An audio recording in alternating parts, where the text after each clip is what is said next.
สิถ่ายภาพบรรยากาศเนาะอยู่สวนกล้วยพี่น้องทีนี้ก็เลิกเวียกแล้วเรียบร้อยเนาะเฮ็ดเวียกเมื่อยหลายเนาะ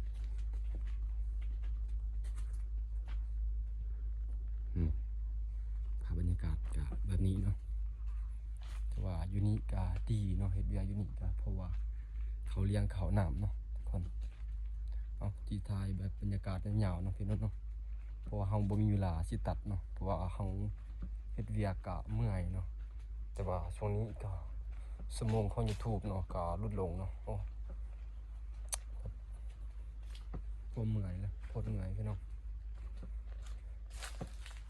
เพราะว่าเฮาบ่มีเวลาเฮ็ด YouTube เนาะ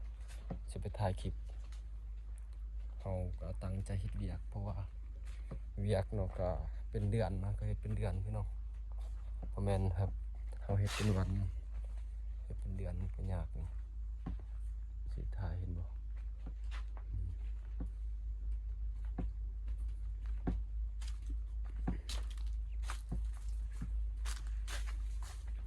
แต่ว่าเขาให้กินข้าว3 คาบเนาะอยู่นี่ก็สะดวกเนาะ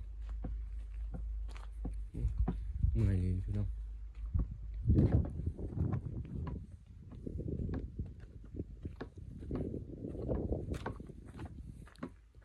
แต่ว่าอยู่นี่เนี่ย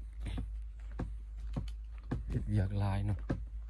หลายเวียกแล้วก็ได้มัดเสือกแล้วก็ฉีดยาเนาะใส่ปุ๋ยอีหยังต่างๆเนาะแบกกล้วยโอ้หลายเนาะเวียกเนาะอึดเนาะแต่ว่าคนเฒ่าคนแก่ก็สมัครได้เนาะแต่ว่าก่อนเฮ็ดเวียกอยู่นี่ก็ต้องมีใบเนาะพี่น้องมีใบยังยืนที่อยู่จากในบ้านแล้วก็ปุ่มสมุนครัวเนาะจึงสามารถเฮ็ดได้อยู่นี่เนาะพี่น้อง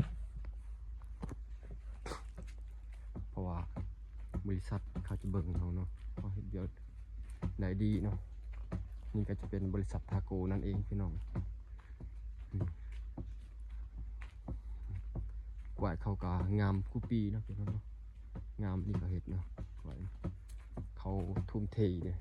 แต่ก่อนเนาะอยู่นี่ก็จะเป็นนิคมหาเนาะนิคมหาจะมีก็